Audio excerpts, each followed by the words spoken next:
안녕하세요. 공정거래 샛별 김윤아입니다.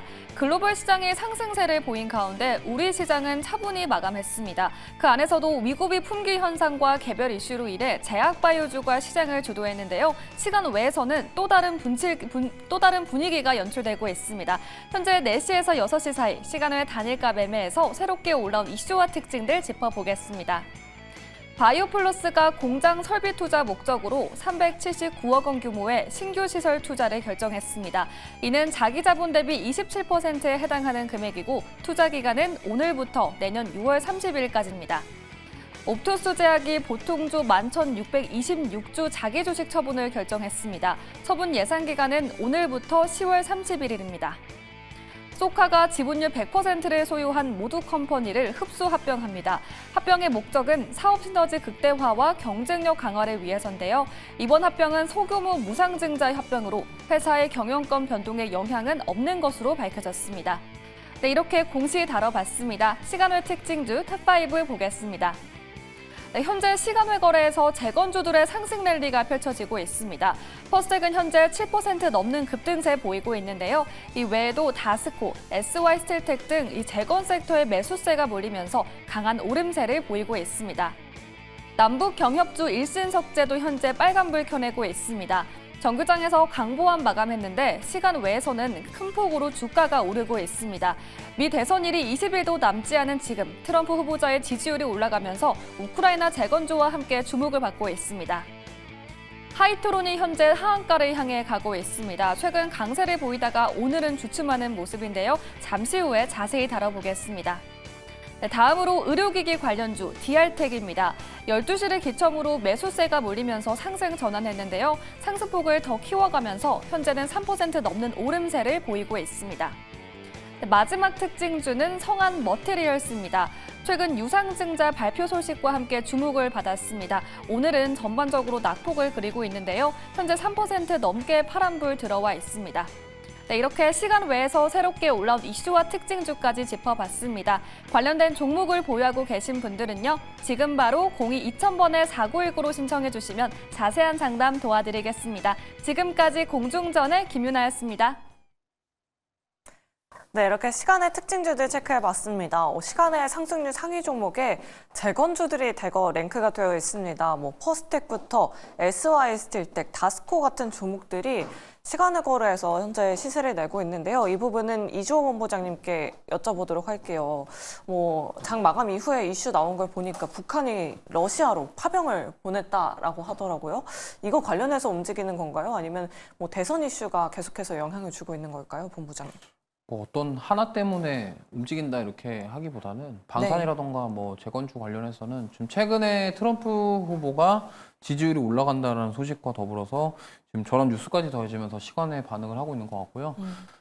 사실 이게 지금 다음 주에 월요일 날 딱 왔을 때 또 어떻게 변화될지는 알 수 없습니다. 하지만 지금 트럼프부터 시작해서 저런 북한에 대한 이슈까지 더해지면서 좀 반응한다.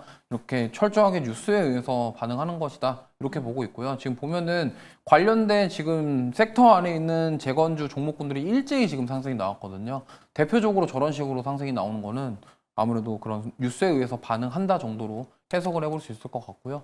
이 부분이 과연 다음 주까지 연속적으로 이어질지는 좀 아직은 알 수 없다. 하지만 최근에 트럼프가 계속적으로 지지율이 올라가는 점, 그리고 미국 대선이 얼마 남지 않아서 불확실성이 지금 커지고 있는 가운데 과연 이제 어떠한 후보가 진짜로 미국 대통령이 될지가 알 수가 없는 상황이기 때문에 저런 뉴스들이라던가 지지도 이런 뉴스에 따라서 해리스 트레이드, 트럼프 트레이드 관련 종목군들이 계속 상반된 움직임을 보일 가능성이 높기 때문에 이 점을 감안하셨으면 좋겠고요. 만약에 시간 외에서 대응을 하신다고 한다면 만약에 시간 외에서 오늘 바짝 상승 나왔다가 어제 반도체가 그랬거든요. 네. 반도체가 어제 한미반도체부터 시작해서 SK하이닉스 시간의 흐름 좋았는데 오늘 바로 그냥 빼버렸죠. 그러니까 에이진랜더도 오늘 많이 빠졌어요. 네, 그렇기 때문에 이러한 흐름들이 안 나온다라고 장담할 수가 없다라는 점을 감안했을 때 지금 시장을 보시면 알겠지만 하루에 반도체 갔다가 바이오 갔다가 2차전지 갔다가 계속 순환매가 빠르게 돌고 있습니다. 그러다 보니까 저런 뉴스가 나왔을 때 따라가는 매매를 하셨다가 오히려 조금 안 좋은 결과가 나올 수도 있습니다. 원전도 그랬고요. 그렇기 때문에 지금 최근에는 시장 움직임이 조금 저런 식으로 되게 빠르게 뭔가 올렸다가 빠지고 이런 흐름이 나오고 있다는 점을 감안하셔서 좀 보수적으로 대응하셨으면 좋겠습니다. 네, 알겠습니다. 일단 오후장부터 재건 관련주들 움직이더니 시간의 상승률 상위 종목에 재건 관련된 종목들이 대거 포진되어 있습니다. 과연 다음 주 시장까지 이 시세 이어질지 여부 체크해 보시길 바라겠습니다. 다음으로 인스피언도 확인해 보도록 할게요. 현재 시간에서 거의 6% 가까운 상승세 보여주고 있습니다. 오늘 정규장이 참 잠잠해서 볼만한 종목들이 신규 상장주밖에 없었다라는 의견도 굉장히 많았는데 이 부분은 피비님께 여쭤보도록 할게요. 인스피언이 오늘 공모가 대비해서 30% 이상 상승하면서 마감했거든요. 시간에서도 또 오르고 있어서 네. 다음 주 시장에서도 또 추가적인 시세가 가능할지 궁금하신 분들 많으실 것 같아요. 이게 참 신규 상장주가 어렵긴 어려워요. 네. 오늘 인스피언 같은 경우에는 오른 것 같지만은 사실상 음봉 엄청 크게 나왔고요. 그러니까요. 반면 YJ 링크 같은 경우에는 양봉이 또 크게 나왔습니다. 제가 최근 며칠 동안은 데이터를 안 모아봤는데 올해 기준으로 하반기 때 신규 상장된 종목 첫 거래일에 양봉이 나오는 기업의 개수는 현저하게 적습니다. 거의 대다수가 음봉입니다. 그게 의미하는 것은 시가 자체는 띄운다 할지라도 그걸 이어나가는 그런 힘이 거의 모자란 거죠. 그러면 그 배경에 자리 잡고 있는 건 신규 상장되는 종목 그리고 그 기업의 입장에서는 이 자금 조달을 결국에는 하는 것인데 어떻게든 돈을 더 많이 유치를 하려고 하겠죠. 공모 가격이라고 하는 게 상단 밴드가 있는데 이거를 다 초과합니다. 인스피언도 공모 가격 상단 밴드가 10,000원이었는데 12,000원에 상장했고요. 어제 셀비온이라고 하는 기업 또한 마찬가지였습니다. 아마 이건 하나의 트렌드가 될 겁니다. 결국 기업은 공모 가격을 어떻게든 올리려고 하는 전략을 기본적으로 발행시장에서 결정 지으나 주가가 결정되는 유통시장에서는 첫 거래일에 이렇게 음봉이 나오는 경우가 많을 거라는 거예요. 지금 동사가 시간 내에서 4%, 5% 이렇게 올라가고 있습니다. 다음 주 월요일에 당연히 출발은 나쁘지는 않겠지만 혹시나 시가에서부터 또 한 번 음봉이 나오게 되면 그때는 대응하는 게 너무 힘들어지는 거예요. 매수 가격에 따라 우선은 투자자의 상황은 다 다를 겁니다만 오늘 뭐 2만 원 정도에서도 매수를 하신 분은 분명히 있을 거라고 보고요. 종가에 매수를 하신 분도 있을 것이다 라고 보여집니다. 동사가 현재 시점에서 제가 조금 전에 투자 설명서 한번 쭉 간단하게 봤는데 실적이라고 하는 측면이 고부가 가치를 창출할 수 있을 만큼 크게 늘어나는 그런 모습은 보이지 않았습니다. 오히려 매출이라고 하는 부분과 이 영업이익은 전년 대비 지난해가 참 좋았기 때문에 오히려 감소하는 그런 모습을 보였다라고 하는 것을 감안한다면 인스피언 같은 경우는 지금 시점에서 큰 폭으로 주가가 빵빵빵 올라가는 것은 오를 것이다 라고 생각이 된다는 점에서 현재 수익권에 우선은 있는 분들 많이 없겠지만 다음 주 월요일에 시가 자체를 조금 띄우면 그때는 우선은 정리를 하고요. 변동성이 크죠. 뭐 손절 같은 경우 당연히 해야 될 때는 해야 됩니다. 매수 가격마다 다르겠지만 오늘 종가 기준으로 혹시나 여기에서 5% 정도 더 밀린다 그때는 우선은 전량 정리할 것을 권해드리겠습니다. 네, 알겠습니다. 인스피언, 오늘 호가창 굉장히 어지러웠습니다. 갖고 계신 분들은 피비님 말씀 잘 참고해 보시면 좋을 것 같아요. 다음으로 하락세 보여주고 있는 종목도 확인해 봐야겠습니다. 현재 하이트론이 하한가가 풀리지 않고 있습니다. 이주범 부장님께 여쭤보도록 할게요. 역시나 금요일입니다. 올빼미 공시 많이 나와요. 유상증자 전환사채 공시 왜 안 나오나 싶었는데 하이트론 전환사채권 발행 공시가 있었어요. 어떤 내용인가요? 이게 지금 사실 오늘 나온 공시가 아니고요. 네. 지금 나왔던 공시 정정 내용인 것 같은데 지금 보면은 자본으로 인정되는 채무증권 발행입니다. 이 무슨 말이냐면 사채를 발행했는데 이게 자본으로 취급될 수 있게끔 발행한 거죠. 아마 제가 봤을 때는 이거 3호인 것 같고요. 지금 유상증자도 계속 3자 배정으로 하고 있거든요. 제가 봤을 때는 그 GPCR이라는 그런 기업, 표적 항암제 기업을 저는 우회 상장을 하려고 하는 게 아니냐라고 저는 생각을 하고 있는데 지금 어떻게 보면은 이 하이트론이 처음에 9월 6일 날 공시를 내고 나서 지금 주가가 거의 짧은 시간에 5배가 올랐어요. 5배가 올랐는데 결국에는 지금 제가 말씀드리고 싶은 거는 주의를 하셔야 될 게 지금 이 기업은요 재무 상태가 매우 안 좋은 기업입니다. 네. 무슨 말이냐면 재무 자체를 보시면요 뭐 5년 동안 연속 적자였고 지금도 올해도 지금 계속 적자인 기업입니다. 심지어 전환사채를 발행하면서 자본에 대한 부담감, 그러니까 이러한 것들이 자본을 늘리기 위한 수단으로 지금 뭐 이거를 증자를 통해서 하는 거나 삼자 배정이라던가 채권을 사회사채를 발행을 해서 지금 어떻게 보면 자본을 채워서 뭔가를 좀 하려고 하는 그런 저는 움직임이라고 생각을 하고 있기 때문에 좀 정상적인 흐름은 아니라고 생각합니다. 근데 시장은 정말 이런 걸로 인해서 굉장히 크게 반응을 했죠. 그렇다고 한다면 여기서 만약에 오늘 시간의 한가 나왔는데 지금 앞으로 어떠한 공시와 어떠한 뉴스들이 나올지 모르겠습니다만 만약에 이게 뭐 증권거래소라던가 이런 데서 표적이 되거나 최근에 두산 같은 경우도 그 박회시랑 로보틱스 간의 부분을 그 금감원장이 얘기를 해가지고 철회를 네. 한 적이 있었죠. 그런 걸로 인해서 두산 같은 그런 시가총액 큰 뭐 에너빌리티라던가 바켓이라던가 이런 기업들도 지금 변동성이 그렇게 나왔는데 이 종목은 지금 5배가 올라서 시총이 1,200억입니다. 네. 그러면 원래 오르기 전에 시총이 500억대, 600억대였던 소리잖아요. 네. 그러면은 여기서 만약에 이런 자꾸 이런 식으로 뭔가 M&A나 이러한 지분 이런 것들을 통한 그런 공시를 통해서 뭔가 진짜로 만약에 의도 자체가 GPC 그 R이라는 그 바이오 회사를 우회 상장하려는 느낌이 포착이 된다 그러면 아무래도 금감원 쪽에서도 뭔가 이슈가 나와서 제재를 하려고 할 거고요. 그게 오히려 악재로 작용되면서 주가 빠질 수도 있다라고 생각을 하고 있고 제가 봤을 땐 시간에 지금 빠졌던 이유가 아무래도 그런 부분들인 것 같습니다. 그리고 지금 그동안 많이 올랐어요. 정말 이게 이렇게까지 상한가 갈 거인지까지도 저도 잘 모르겠습니다만 어쨌든 결과적으로 주가는 단기간에 굉장히 많이 올랐고 오르고 나서 지금 가격 방어는 잘 해주면서 횡보를 하고 있지만 결국에는 이러한 지금 회사에서 재무 구조가 안 좋고 돈이 없는 회사에서 뭔가 기업을 인수를 하고 M&A를 하고 뭔가 뭐 지분에 대한 부분들을 채우기 위해서 전환사채라던가 참자배정 유상증자 이러한 것들이 결국에는 악재로 작용될 수가 있다는 점을 감안하셨으면 좋겠습니다. 네, 알겠습니다. 꼭 우리 투자자 여러분들 투자하실 때는 실적과 이런 공시를 꼼꼼하게 확인해 보시고 들어가시면 좋을 것 같습니다. 하이트론이 현재 시간에서 하한가 기록하고 있다는 점 다음 주 시장에서 참고해 보시면 좋을 것 같습니다. 그럼 피비님께는 비만 치료제 관련주 한번 여쭤보도록 하겠습니다. 뭐 제넥신이나 올릭스 같은 종목들이 시간에서 아주 약하게 상승세 보여주고 있습니다. 다음 주 시장에 이런 비만 치료제 관련주는 어떻게 대응하는 게 좋을까요? 저는 이제 좀 그만 봤으면 아. 혹은 이제 놔줘야 될 때가 아닐까라는 생각이 사실 참 많이 듭니다. 네. 우선은 비만 치료제의 이 흐름에 대해서 한번 살펴보게 되면요. 지금 시장은 위고비라고 하는 제품을 계속해서 원하고 있죠. 위고비의 공급 가격은 37만 원으로 우선 확정이 되었고요.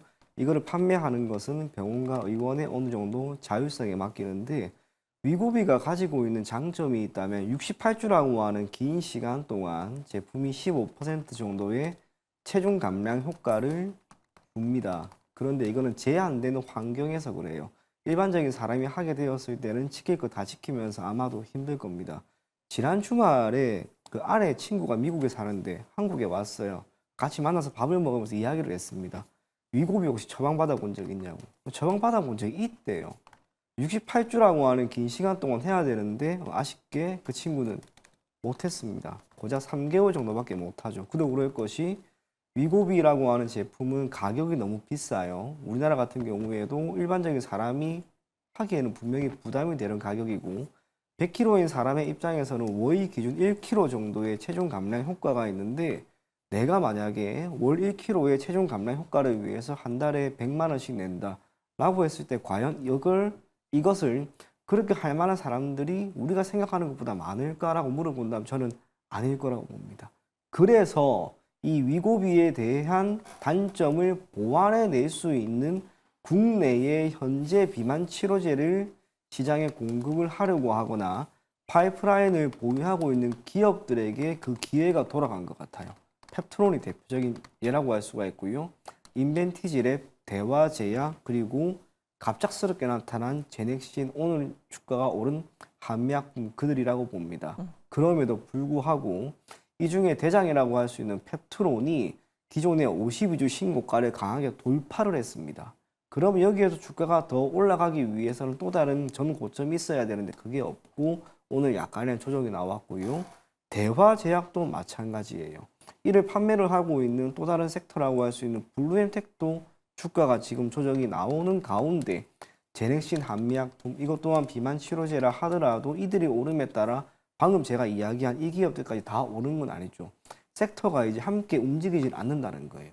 개별적인 요인에 의해서 제넥신 같은 경우에도 이미 이 거래일 동안 너무나 많이 올랐습니다.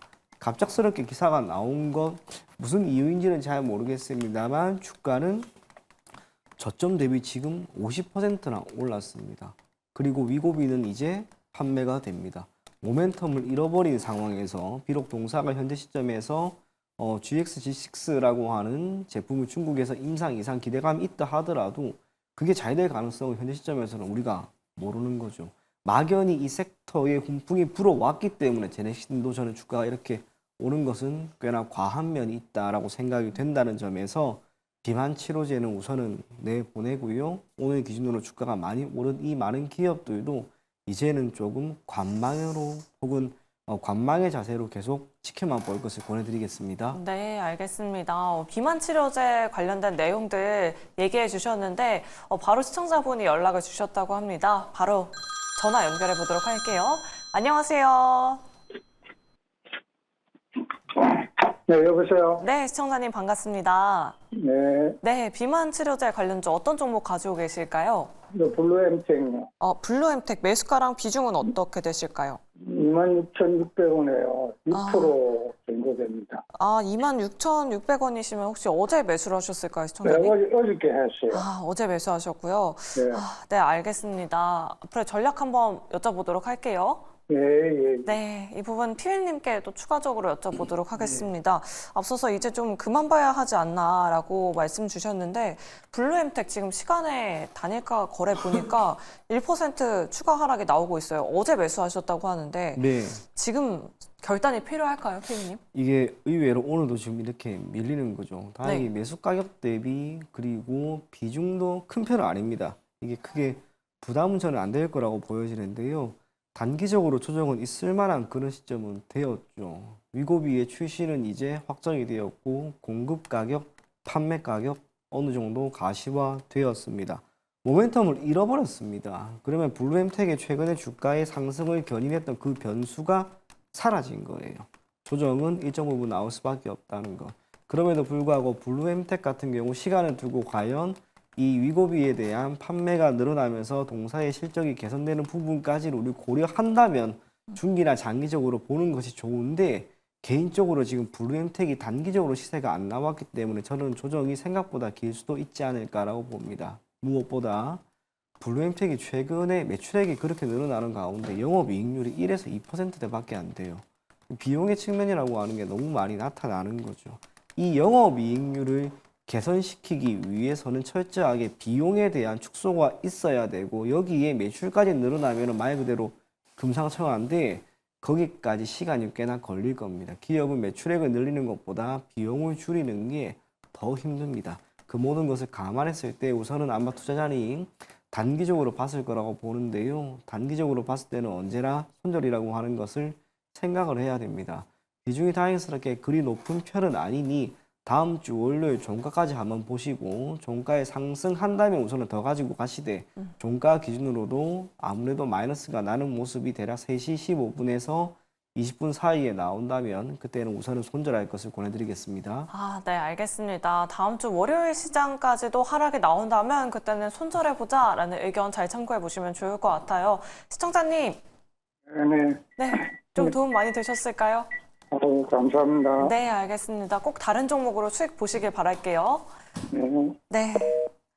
그럼 다음으로 시간의 특징주 계속해서 체크해 보도록 하겠습니다. 금양이 시간의 하락률 상위 종목에 랭크가 되어 있습니다. 금감원이 금양의 유상증자에 브레이크를 걸었다라고 하는데 이 부분 이주호 부장님께 여쭤보도록 할게요. 지금 현재 시간의 거래에서 낙폭 계속해서 키우고 있습니다. 사실 금양 같은 경우에는 뭐 2차 전지 생산 시설부터 몽골 광산 개발까지 참 많은 투자자분들 힘들게 하고 있는 기업인 것 같아요. 어떻게 보셨을까요? 네, 일단 사실 이 유상증자 처음에 공시 나왔을 때가 이게 주주 배정 후 이제 일반 공모하는 유상증자 내용이었기 때문에 그때도 좀 움직임이 있었고요. 이제 가장 중요한 것은 지금 이 유상증자가 거의 무산될 가능성이 높다라는 점입니다. 네. 그러면 이게 원래 진행하기로 했을 때 이게 그러니까 원래도 이제 두산 같은 경우도 그때 진행하려고 했던 거를 무산시키니까 주가가 올라오는 모습이 나왔었습니다. 근데 이 두산 쪽이랑은 좀 결이 다른 게 이게 지금 의혹이 있어요. 그러니까 몽골 광산 개발 이슈로 지금 허위 공시 이런 거에 대해서 지금 정정 요구도 지금 나오고 있거든요. 뭐 이자 놀이를 했다. 네, 이런 그렇죠. 이야기도 그러니까 있더라고요. 그러니까 이거 아까랑 좀 비슷한 결인데 네. 이 금양이라는 기업 자체가 우리가 기대감은 많았습니다. 근데 실적 보시면요. 돈을 번 게 거의 없어요. 네. 그러니까 돈을 실제로 뭔가를 벌었냐라고 보면은 없다라는 겁니다. 그러면 그동안 주가가 왜 올랐냐? 계속적으로 기대감으로 많이 올랐다라는 거죠. 그러면 처음에 올라갈 때 2차 전지에 대한 기대감. 근데 그렇다고 해서 이 기업이 에코프로라던가 이런 2차 전지 포스코퓨처엠이라던가 이런 양극재 기업들처럼 돈을 벌었냐? 그것도 아니에요. 그러면 기대감으로 올랐던 주가가 빠졌습니다. 근데 이게 또 올해 초에 이거를 몽골 광산이라던가 이런 거를 지금 공시를 하면서 여기에 투자 뭐 이런 걸로 인해서 지금 그 명목상 지금 이런 했거든요. 그 공시를 하면서 투자를 유치를 하고 네. 뭐 유상증자를 하고 이런 식으로 했는데 그게 지금 이제 와서 금감원에서 이거 허위 아니냐 공시 해명해라 지금 그런 식으로 나온 겁니다. 그렇기 때문에 최근에 공시를 했던 그 유상증자를 이제는 아예 진행조차를 못하고 효력을 막아버리는 현상이 나왔어요. 그럼 무슨 말이냐면 이제 어떻게 보면은 유상증자를 했던 이유가 그런 대표이사랑 이런 이원진 쪽에서 그 채무를 상환하기 위해서 그걸 용도로 지금 유상증자를 한 건데 그게 막혔다라는 거죠. 그럼 이게 여기서 이제 악재로 받아들여질 가능성이 굉장히 높다라는 겁니다. 그리고 만약에 뭐 이런 일이 나오시면 안 되겠지만 사실 이게 진짜로 만약에 그런 주가를 인위적으로 올린 다음에 이거를 뭐 매각했다라는 거는 사법적인 요소 리스크가 될 수가 있기 때문에 실제로 지금 뭐 그 몽골 광산 뉴스 나오고 나서요. 이때 올해 3월달, 4월달 이때부터 그 대표이사가 지분을 많이 매각한 게 공시 나와 있습니다. 그러면 과연 이게 뭐 조사를 해봐야지 알겠지만 만약에 이게 진짜로 주가를 띄우기 위해서 허위로 공시를 한 거고 이게 사실이 아닌 부분에 있어서 밝혀진다고 한다면 이 사법 리스크까지 더해줄 수가 있기 때문에 저는 리스크가 굉장히 크다라고 생각을 하고 있거든요. 그렇기 때문에 이게 실제가 맞을지 아닐지는 저도 알 수 없습니다만 그래도 그러한 부분들이 지금 주가에 계속적으로 반영되고 있고 지금 보시면은 올해 초에 정확하게 지금 7만 원대에서 13만 원대까지 거의 2배 가까이 올린 상태에서 이때부터 그 유광지 대표가 지분을 계속 팔았단 말이에요. 그러면서 이제 지분을 계속 팔고 회사에서는 지분 팔고 뭐 이자를 갚고 이렇게 하다가 이제 또 돈이 없으니까 또 유상증자하고 이런 거는 사실 주주 입장에서는 굉장히 안 좋은 거예요. 네. 뭐 이게 삼자 배정을 해서 뭐 투자를 받는 게 아니라 주주 배정을 통해서 그럼 주주의 그 가치를 희석시키면서 증자를 시켜가지고 지금 그걸로 만든 돈을 가지고 자기네들 돈을 갚겠다. 이건 굉장히 안 좋다라고 생각합니다. 그렇기 때문에 지금 이렇게 기업의 실적이 안 좋은데, 그러니까 하나만 보셨으면 좋겠어요. 아까 하이트론도 그렇고 이 금양도 그렇고 실적이 안 좋고 뭔가 돈을 벌지를 못하는데 자꾸 뭔가 투자하겠다고 뭐 시비 발행하고 유상증자하고 이런 것들은요 좀 경계를 하셔야 됩니다. 왜냐하면 그 당시에는 기대감으로 주가가 오를 수 있겠지만 막상 시간 지나고 나서 보면은 이 주가가 과연 어디로 가는 것인가에 대한 생각이 많이 들게 되는 종목들이 많기 때문에 항상 이러한 부분들은 좀 신경 써서 보시면서 대응하셨으면 좋겠습니다. 네, 알겠습니다. 뭐 4,500억 원 유상증자 그리고 몽골 광산의 허위 공시 논란 진짜일지 아닐지 금양 갖고 계신 분들은 계속해서 체크해 보시길 바라겠습니다. 갖고 계신 분들 힘내시길 바랄게요.